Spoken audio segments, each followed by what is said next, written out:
All right, my name is Jason Fuller, and I'm the pastor of Action Community Church.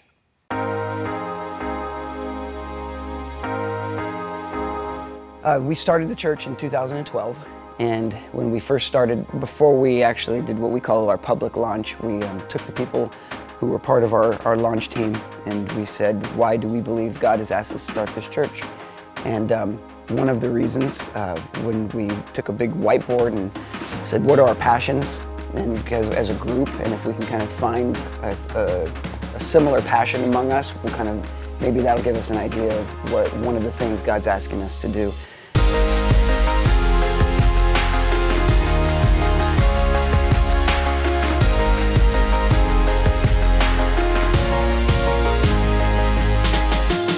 Nine months after we started, launched the church publicly, we talked to a friend, Whitney Bunker from City Without Orphans, and asked her, said, we feel like we need to do something, but we don't quite know what to do.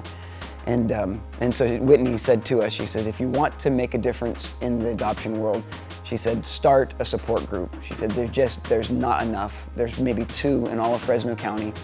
And they meet in the afternoons, and so it's mostly women, a handful of women and their kids, because guys that are working can't be there, and working moms can't be there. And so we said, all right, well, here's what we'll do. We'll start a support group. We'll do it at night. We'll feed everybody, because that makes it easier for people to get here.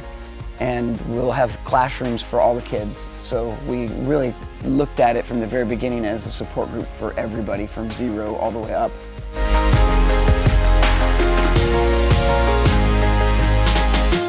So at the support groups, a typical night starts at 6 and goes till 8. We laughed because even though we say we start at 6, only people who've gone for the first time show up at 6. Adoptive families are like notoriously late everywhere they go because they have 20 kids.